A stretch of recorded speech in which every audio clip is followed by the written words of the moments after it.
Welcome to today's webinar, Top Benefits of Charge Management Software, presented by AssetWorks. I'm Kendra Rodriguez, and I'll be your moderator for today's event. I encourage you to ask questions during the webinar at any point, and we will try to address them all. However, if we do not get to yours, don't worry, you will be contacted by email with the response after the event. Our presenter today is Michael Terreri, Senior EV Product Manager at AssetWorks. Now, I'll hand it over to Michael. Good afternoon. Thank you, Kendra, for the introduction, and welcome everyone to today's talk, the top benefits of charge management software. In general, I think this is a very good time to be talking about EV. It's an exciting time to be talking about EV charging. Last year was notable for a number of reasons, including the fact that it was really the first year that OEMs had their order books open for EVs across all classes, class 1 through 8. So the vehicles themselves, delivery may have been delayed, that the vehicles themselves were available for order. And also notable is the fact that Gen 3 charging hardware made its debut as well.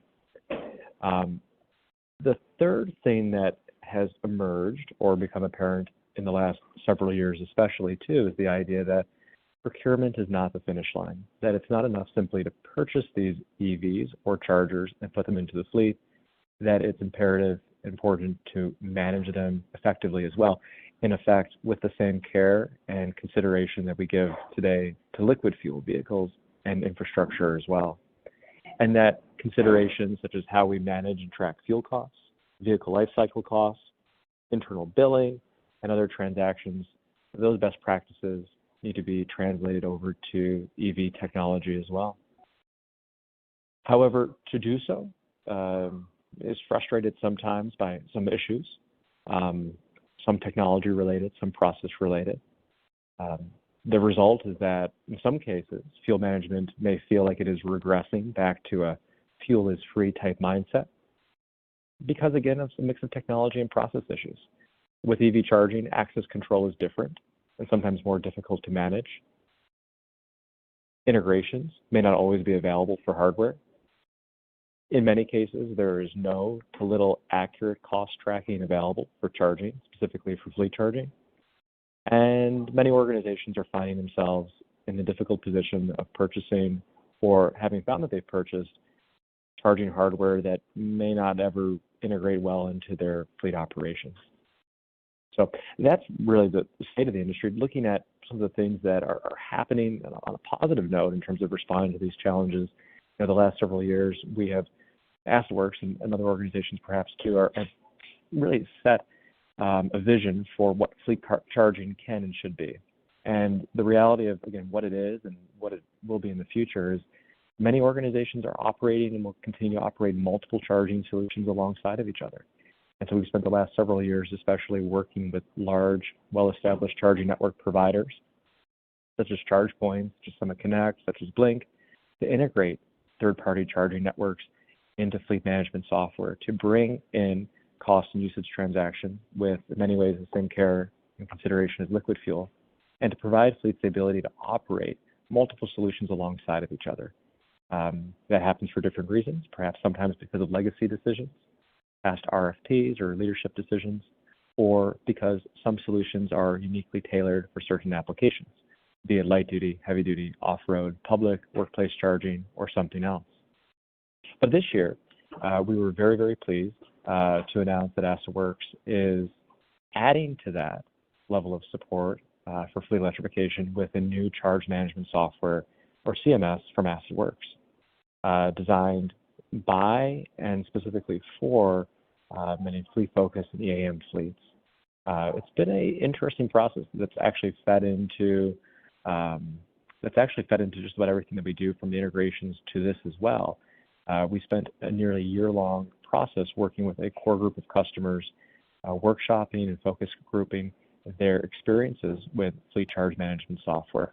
And all of that added up to more than 30 hours of recorded listening sessions and 18 pages of feedback on learnings and best practices. So we're very pleased to be talking about and sharing some ways that we're encouraging the industry at large to advance and improve the state of the art of charge management software. Charge management software is really if you want to think of mobile phone or computers having both a hardware and a software element, this is the software element that provides connectivity, access control to chargers. In many cases, it's a prerequisite for most fleet infrastructure projects. It's the solution that provides access control, load management, advanced reporting, and public payment solutions as well for fleets. Because I'm a visual person, I always use this AssetWorks example to help explain and show the idea that, again, there's a hardware element, and there's a software element which provides connectivity to those chargers. And ultimately, these solutions integrate into, or should integrate into, whatever your fleet information management software back-end office software solution is. But when we talk about the charge management software, it is a solution which is applied to the hardware, and then which interfaces between, ideally, the back office software or FIM solution and the charging hardware itself. Although sometimes they're branded the same, they're actually a separate technology layer. Something that becomes pretty apparent as you start to talk about hardware and software being separate is that fleet electrification projects involve a number of stakeholders. They involve, of course, utilities, permitting jurisdictions, potentially sometimes government funders, vehicle OEMs, consultants, installers, hardware providers, software providers, and then other integrated systems that are required. One of the challenging aspects for fleet has been that the EV charging industry has by and large cut its teeth the last 10 years or more working with apartment complexes and workplaces, other industry segments. And the need to have solutions that integrate well back into a fleet information management software system has been challenging, right? Solutions haven't been designed from the ground up for that. And so what we've started to do as part of this product and this release is really push and encourage the industry at large to think more critically about how these solutions integrate and interface with back software solutions. So again, we're very pleased to talk about our CMS, but it's really supposed to be a flag bearer, I think, for what the industry at large can do in terms of having solutions that are built around fast and easy setups for integration, that don't require detailed validation systems in place, but that simply push vehicle information, vehicle and fuel card information from the fleet information management software, and then in turn receive from the charge management software charging costs and usage data in the most seamless and smooth way possible. Something that is a challenge for the industry is the need to use a variety of different hardware or make decisions about hardware separate from software. And so we're really pleased as part of this process too to be expanding the number of chargers that AssetWorks integrates and supports, and working with providers that are truly open source or open protocol that provide fleets the flexibility to purchase charging hardware and pair that hardware with the software, the CMS solution that they think is the best fit for them. And so what we're doing as an organization, again, expanding with all of the other hardware and software combinations that we already integrate with and support, adding additional charging hardware to the stable, so to speak, and giving fleets the ability to choose the right hardware software combinations for themselves. Some of the challenges, and again, we'll use this opportunity to talk about some of the challenges that the industry faces and some of the conversations that you can have with your technology providers, with your specialists, with your consultants, is that charge management software needs to be differentiated for fleets, right?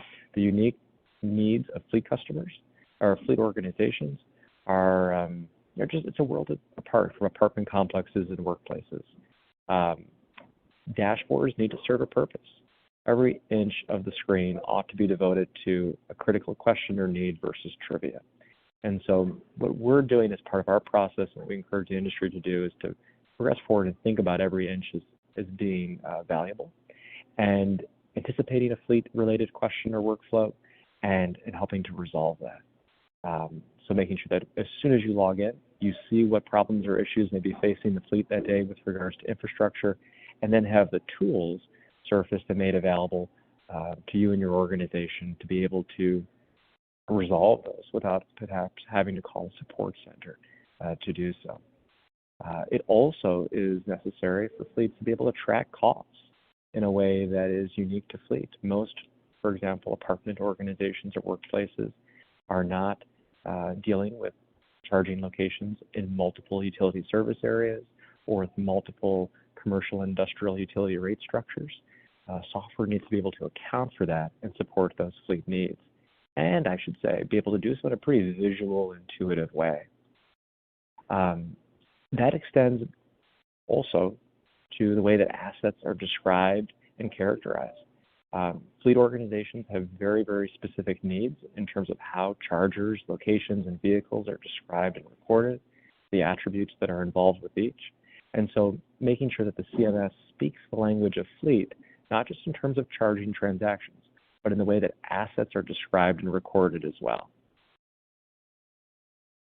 Fleet cost tracking is probably one of the biggest gaps today that fleets painfully rub up against in deploying chargers and managing charging assets. It is interesting and surprising, I think, to many involved in the fleet electrification space that most charging networks don't allow fleets to track the actual cost to charge, meaning the cost of electricity. For example, many integrations that we work with, AssetWorks actually uses the pricing component logic within, for example, FuelFocus software to assign a cost of electricity. That many organization charging networks don't track that within the application themselves. And so we take the approach that a CMS needs to go above and beyond just attaching a generic cost per kilowatt hour. Fleet costs change based on season, based on building, based on meter within those buildings, and also with regards to whether it is a level 2 or DC fast charger. And so it's very important, that's what we've really worked with fleet customers, fleet organizations to develop here, is that configuration, that flexibility to be able to track electricity to that high resolution, so you can have a lot of trust and faith in the costs that you're reporting internally and to other stakeholders. Fleet control. Fleet control, for organizations that are used to managing a large operation, a number of assets, large numbers of personnel, it's a little bit strange sometimes for EV charging to not have the controls in your hands, to be reliant oftentimes on support centers and customer support ticketing systems to understand and resolve problems. It doesn't need to be that way. It certainly isn't that way for liquid fuel, and it doesn't need to remain that way for charging infrastructure as well. And so one of the things to look for in a charge management software solution is the ability to proactively identify issues, ideally be alerted to issues, and resolve those issues without having to move through a ticketing system. So having things like dashboards that speak to when and where issues are happening, having alerts to proactively alert you versus having to log in. Downloadable reports, sure, are helpful, but really having full access to all of the OCPP charger commands. These are sort of power user functions. For those that are unfamiliar, OCPP is the name of the protocol used to control chargers. In many cases, most cases, fleet users do not have access to all of the standard commands that chargers can be sent. And in some cases are required to, again, I use the example of having to reach out to a support center or an engineer to do some of these setting changes themselves. It doesn't need to be that way, and it isn't going to stay that way long, hopefully, as an industry. In this example, what we're showing is the ability for fleet managers, for fleet staff to go in and have full diagnostic control of chargers. For example, a charger has an interrupted session or a new session needs to be started remotely at a distant location during the middle of the night, rather than calling a support center or sending someone out into the field with an RFID card to enable that session. You can do so remotely. If you want to restart a charger remotely, you can restart a charger remotely. If you want to pull logs, if you want to send other kind of diagnostic commands, if you want to change schedules, put in a reservation, cancel a reservation, all of those commands are surfaced. You can certainly work with partners, support partners, to do these tasks or receive additional training. But ultimately, if these are responsibilities and functionalities that you'd like to have in-house, they can and should be provided to you.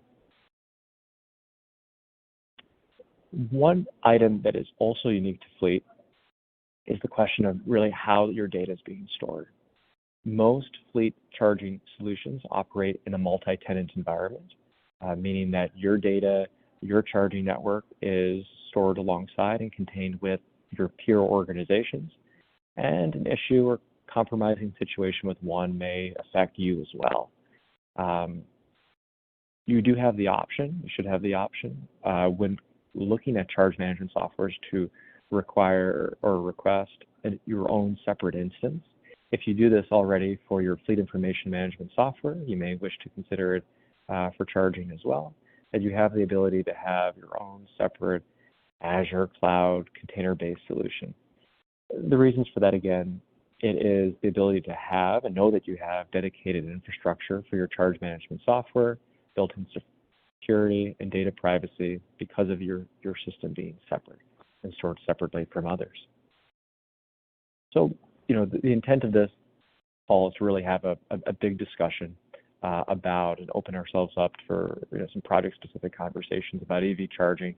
Some immediate high-level considerations as we talk about what is beneficial for a charge management software. It's having control, having the ability to control the chargers that you deploy. It's having a sense of security and understanding in terms of how your solution is hosted and stored and managed. It's having clear diagnostic displays, right? Something that we struggle with as an industry perhaps is death by dashboard. And although it is good and beneficial to have colorful displays, thinking critically about when you log in, are you being presented with the information necessary to make day-to-day management decisions? Is your team being presented with the flexibility to make day-to-day management decisions? And if you look at these three things, security, how you're stored, your level of control, the use and the access of the software, the ease of use, and the flexibility to use a variety of different charging hardware. If you look at all of those 3-4 things, I think you do arrive at a best fit charge management software solution.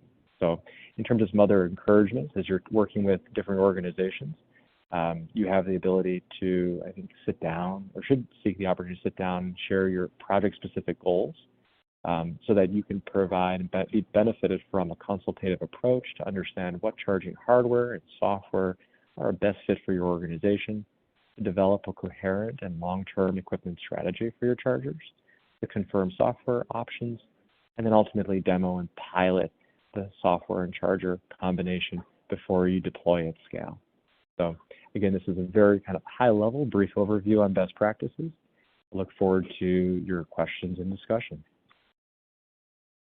Great. Thank you so much, Michael. We do have some time remaining, so let's answer a few questions that came in during the presentation. So we'll go ahead and start with this first one. Can AssetWorks CMS be used alongside other charging solutions? For example, solutions that you already integrate with or don't integrate with? Yeah, it's a great question. And it goes back, I think, to this idea of organizations operating in a multi-charging network environment, right? And again, this is something that happens either as a result of legacy decisions, because of RFP outcomes, because of really specific choices, wanting to pair certain combinations with certain use cases. And the answer is yes. So one of the unique benefits to having this kind of integration that we've described with the AssetWorks CMS is the ability to actually use other charging networks cards on these AssetWorks CMS chargers, right? So when you use your fleet information management software as the record of truth or the repository, and you have fuel card information stored there, we can bring in, from an access control perspective, whatever other RFID cards you may be using, and have those cards authenticate sessions on an AssetWorks CMS charger.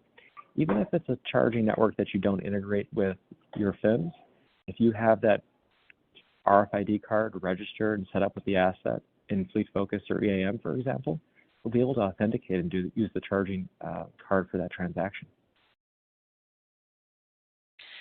Great, thank you for that.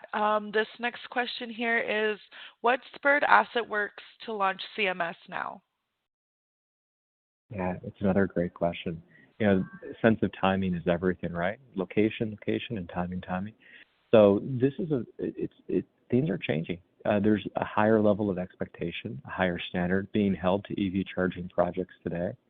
Particularly in California for the last 10 years and elsewhere for maybe a lesser period of time, we've been putting EVs and chargers into fleets. But again, procurement was in many cases the finish line. The finish line was a ribbon cutting at a charger install or an EV being delivered. But now, as fleets deploy EVs at scale and for longer periods of time, the challenge is becoming to manage those assets effectively, both to meet duty cycle requirements and to manage with regards to usage and cost. And so again, years ago, it was enough to just get the charger in the ground and the vehicle deployed and core stakeholders within the fleet happy about the project. Today, organizations need to know what their cost is because it's not 3 EVs, it's 10, it's 20, it's 30, and it's trending more. And the cost for some organizations, particularly those that are putting medium and heavy duty EVs into the fleet, it's hundreds of thousands of dollars of electricity per year. So being able to track that, bill it, manage it, optimize it, these are all things that you need to have a software solution in place for. Great, thank you. This next question is, how is the way AssetWorks CMS tracks the cost of fuel different than other solutions? Yeah, so it depends, and we're comparing it to the whole universe of every charging company out there, right? 90% or most of those charging solutions don't track the cost of electricity at all, right? And that's a surprising fact, but most organizations are only recording hard credit card type transactions, meaning that if you choose as an organization to enable your chargers to bill whatever, 30 cents per kilowatt hour, 20% cents per kilowatt hour, and you're billing hard Amex Visa transactions against internal departments, you'll record and see that cost. But that's as far as most industry players go. For all other transactions, fleet depot transactions, costs are typically recorded with the amount of fuel or kilowatt hours, but a zero for cost. And so again, the way that we respond to that today with our third-party integrations is that if we receive no cost value, assign a cost per kilowatt hour using the product price component logic in FuelFocus and EAM. CMS is different in that we give fleets the ability to track those costs down to the fine detail. So you can go ahead and set up a utility a rate structure for a meter or a building that is specific to a certain time of year, that has a space cost per kilowatt hour, and then surcharge fees. You can assign penalties. So if you have a high-value DC fast charger that your users are loitering around and not moving their vehicle, you can bill internal departments a fee for not moving the vehicle within so many minutes or hours of the charging transaction being complete. You can have charging rates specific to individual chargers or types of chargers. I mean, you can configure the price, the cost, so many ways and with such detail that it really is giving folks the keys to the castle on cost tracking. Okay. This next question is, how does charging vendors OCPP alignment support the ability to pull or integrate charging data into AssetWorks? Are there certain vendors that make it easier to pull data from their equipment? Yes. So yeah, it's a good question. So OCPP is an industry protocol for charger communications between the charging network and the charger itself. I'm a visual person, so I always come back to this. Between the charging network, that software element, and the charger, there's actually something else called OCPI, which the charging software provider communicates back to other parties, including, in this instance, AssetWorks. And both OCPP and OCPI are protocols. They're guidelines. And like coloring in a color book with crayons, you can sometimes go within the lines, sometimes go outside the lines. Many organizations implement it a little bit differently. So there are some different considerations for how those are integrated in. Like a lot of things with EV charging, again, not designed with fleet in mind. So in many cases, most organizations that we work with have to make certain adjustments on their side in order to be able to interface well with fleet information management software. So it's not always an easy lift, and sometimes it's putting a round peg into a square hole, which is why we've been so pleased to have partners today that we've spent a lot of time with making those work. Ultimately, though, with charging hardware, it's some charging hardware provides you the option to pick and choose what networks you add, and some do not. So today, with AssetWorks CMS, ChargePoint, Blink, some Connect integrations, et cetera, the total number of chargers that we can integrate with and work with or put CMS on, it is a very, very long catalog. We haven't totaled it up recently, but I think it's over something like 500 different items that we can connect and work with. And sometimes we recommend an integration, and then in other cases, we recommend using the AssetWorks CMS. Clear as mud, right, Kendra? Mm-hmm. Thank you for that. This next question is, does this software also monitor mileage on the vehicle? Well, that's a really good question too. Yeah. So blame the Germans, I guess, in terms of the development of the OCPP standard and OCPI. It doesn't include a lot of vehicle data, right? So things like mileage and battery percent state of charge are recorded from telematics solutions. And sometimes charging companies will say that they offer that. The way they offer it is through a telematics integration themselves. So if you're not already looking at or have or considering telematics for your EV fleet, that is a challenge or consideration that the industry is dealing with, right? Compared to for example, a fuel island controller, which has a couple of different devices where you can punch mileage in via keypad or record it via another kind of device. The EV industry is still standardizing and playing catch up in some regards to that. So today, the best solution for capturing meter data and battery percent state of charge is telematics. Great. Here's this next one.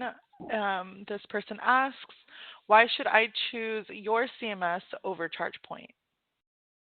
Oh, that's a good question. So, I mean, we are partners with ChargePoint too, and so I wouldn't ever look at it like that. It's all about what you're trying to achieve at a specific project site, right? Because there are things that make our AssetWorks CMS extremely well suited for some applications, and things that make ChargePoint better suited for other applications. And the best thing to do is to have a sit-down conversation about what specifically you're looking to do. And the great thing is that you can, when you put them alongside of each other, again, you can be using your ChargePoint cards on AssetWorks CMS chargers, et cetera. So there's a lot of interplay between the two solutions. But ultimately, there's some differentiators, and those differentiators are for things like integration back to FuelFocus in terms of how that integration is built and what's required to maintain it and set it up over time. There's differences in terms of, for example, if you're doing a large workplace charging project, ChargePoint has incredible tools and resources for visitors and employees that you would want to consider and look at, and we might recommend that as a solution, a fit for that application. But again, it ultimately the future, at least the near-term future, is a mix of different charging solutions deployed across the organization, and that should be a kind of a liberating feeling that when you put chargers in the ground, that you're not completely stuck or constrained, that you can pilot multiple solutions alongside of each other, learn what works well, and in phase 2 or phase 3 of your projects, adjust or commit accordingly. I hope that's helpful. If someone wants to follow up on that with another question in the chat, please do. Okay, so we have this next question here. It asks, do we need a full card or is there a special VIB that would need to be purchased for our BEBs? Yeah, a lot of letters in there, right? So the AssetWorks CMS chargers will use and respond to almost any high-frequency RFID card. So today, if you're already issuing RFID cards for other charging networks, it's that same form factor design, right? So you can put that on a fob, or it can be an RFID card, whatever form factor is preferred. Whatever form factor is preferred. But you can use those. What is not standardized yet for EV with regards to what we're discussing today, and we can take it offline and have side conversations too. But things like VIBs or FJ3 for EV, those are other things that we're looking at and piloting, but not something that's been fully supported for all EV makes and models. Great. This next one asks, what type of hardware is needed? Does it need to be installed on the EV buses and chargers? Sure. So good question. So with AssetWorks CMS, we're strictly talking about configuring the chargers. So the vehicles are fine, depending what kind of telematics solution or something you may put on those, or FJ3 or VIBs, whatever. But the for vehicle telemetry data, for the chargers, the configuration is typically pretty simple. So the easiest kind of project is that a new charger, is purchased, it's configured at the factory with connected to AssetWorks CMS. So a SIM card is inserted, Wi-Fi or internet. If it's hard cabled, it's configured accordingly, and then it's shipped and installed and activated, right? So besides standing up the charger on a rough out or a stub out, that's about the extent of the field work that happens. And once it's installed, we'll confirm that it's installed and activated. But the actual field on-site implementation is pretty light. Sometimes we have conversations with folks about chargers that are already installed and flipping those over to something like AssetWorks CMS, and those have to always just be case-by-case conversations. Where CMS is OCPP protocol. However, there's a lot of things out in the wild in terms of older chargers that require firmware updates that aren't current on versioning, that have different concerns. We take those on a case-by-case basis. But for new charger projects, most of that configuration happens before they even ship. Great. This next question is, does the software have the ability to track costs that vary between day of the week, time of day, time of year, etc.? Yeah. So our recommendation is you have the ability to configure, again, have different date windows for rates, etc. Our recommendation is for the most accurate cost tracking, and here's why, right? So utility rate structures have two parts typically for most parts of the country. You have a time of use rate, which is actually a fairly simple calculation to do. But then you have demand charges. And demand charges are what make managing electricity as a fuel such a frustrating but also interesting experience. Because a demand charge, from looking at your past month billing, right, your in a month period, what's your highest usage on a specific meter? And then multiplying that by a fee, and it varies wildly, right? In California, we have demand charges that are like $20 a kilowatt hour. We have $2 elsewhere in the country. But those demand charges are very difficult to predict or forecast.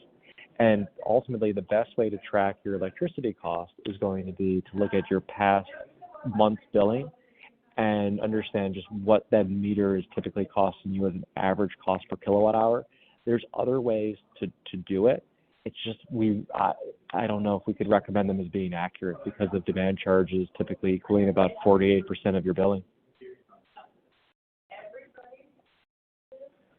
Great, thank you for that. And next one is, what about in-route charging? Is there equipment for use on overhead chargers? Yeah, it's a good question. So yeah, pantograph chargers or overhead chargers as they're called are definitely OCPP design and compliant.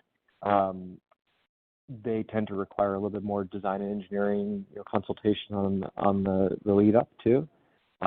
So if that would be a really good conversation to take offline in terms of what manufacturer you may think about working with, whether it's someone like ABB or InductEV or whoever else. For when it comes to adding chargers to CMS, we go through an interop testing process where we test the charger with the CMS in a controlled setting with the manufacturer and make sure commands are being received properly, that vehicles are charging as expected for all of the 30-some different OCPP commands. And then we certify it and add it as a charger that we've tested and supported. So depending on what type of pantograph charger you may be looking at, we would need to check and confirm. Great. So next one is, how do you track the price of electricity? Do you work with our electric company? Sure, yeah. One of the best things to do is if you are an organization that's large enough to have a utility account manager, to involve your utility account manager at an early stage. And as a matter of fact, our specialists will jump in and have a conversation with them and yourself as well to understand the costing. The real thing to do, again, is to look at your actual cost per meter. There's some efforts that are underway to develop utility APIs to share utility billing data. Those aren't yet widely available, so the very best thing to do is to identify, if you don't already know your utility account manager. If you don't have one, perhaps you can have one assigned.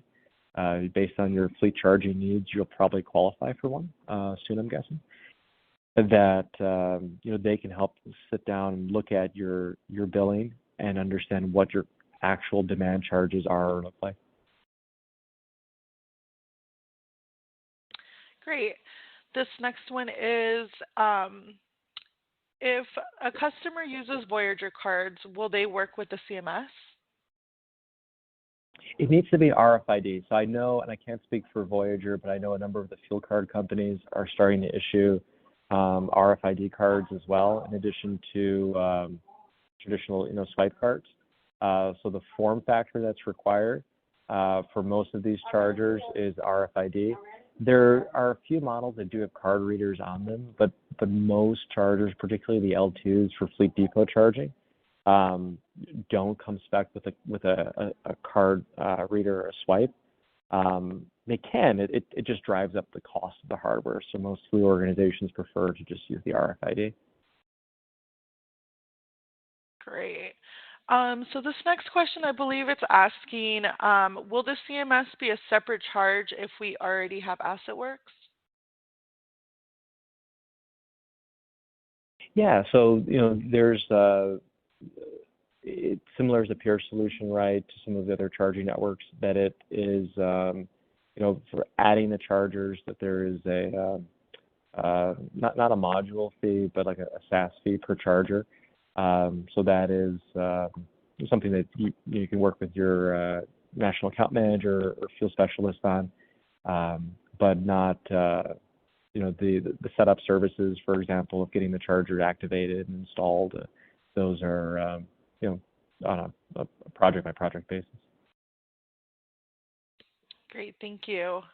This next one is, currently, are there any transit agencies using the CMS? No, not transit. Right. This Yeah, next we do one... work with go ahead. No, go ahead. Yeah, just transit's a great application, in terms of for different EV charging needs, and there's a lot of exciting things happening on the hardware side, particularly for transit.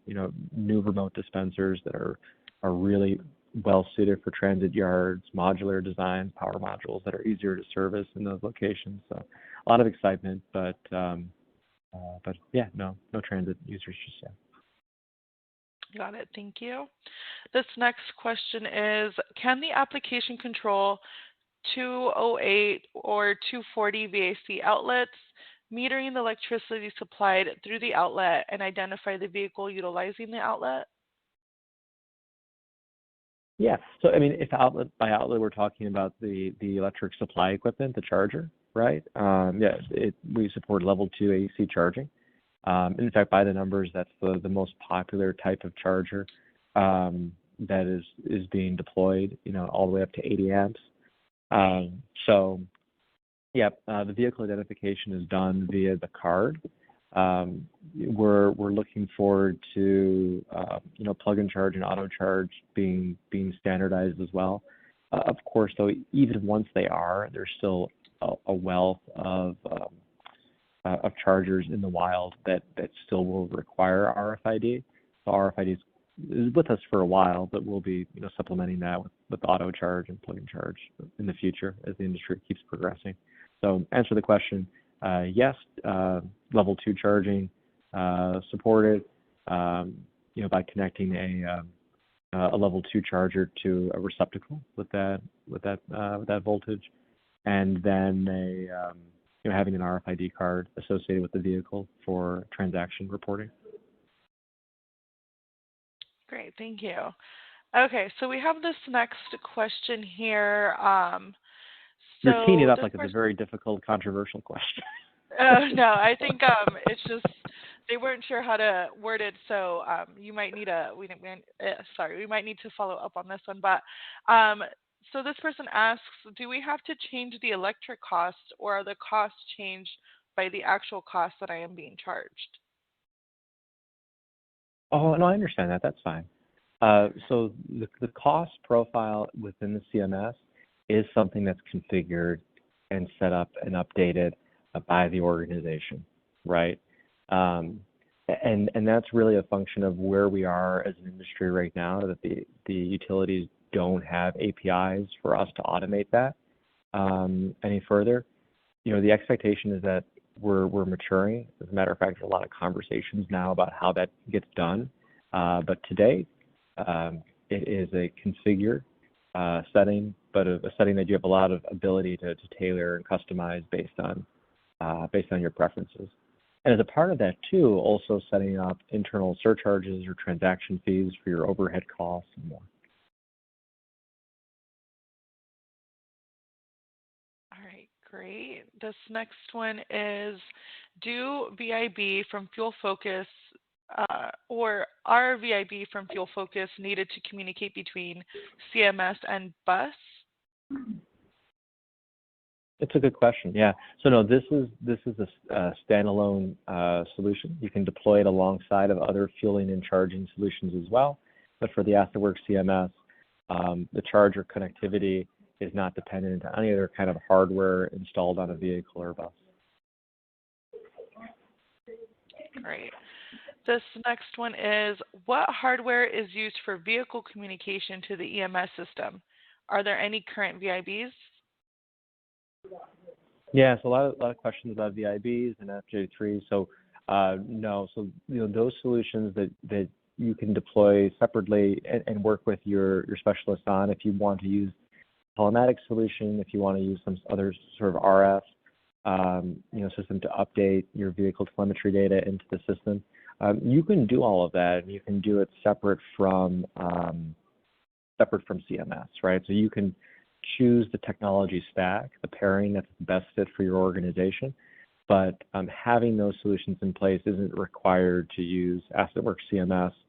You can choose whatever kind of vehicle telemetry data solution that you want on the other side of it. I will just put a caveat that for certain types of EVs, because of how the vehicles are designed, sometimes there's standardization questions that we, in terms of having a list of all EVs that are supported by VIBs or FJ3, and how those devices are installed. Sometimes that's good to consult, and the specialists can provide updates on that. Got it. So this next question is this included in version 20 as this individual is currently in the process of upgrading? Oh, good. Yeah, it's always good to upgrade. So the integration is supported, currently will be supported version 23 and forward. So it'd be good to have a conversation offline if you're just upgrading now and not going to a future version. Maybe we can find a solution for you. But the integration will be happening in version 23.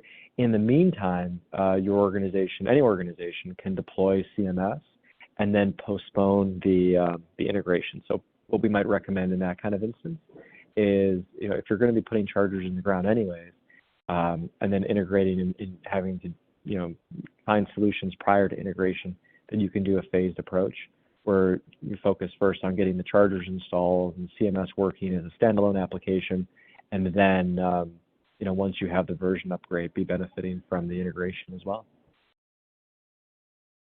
It's tough. A lot of our EV work has really happened, post version 20 and version 21. So for folks that are on an earlier version than that, it's a really, really great excuse or reason, perhaps within the organization, if you're looking for a club to beat over someone's head to get your upgrade.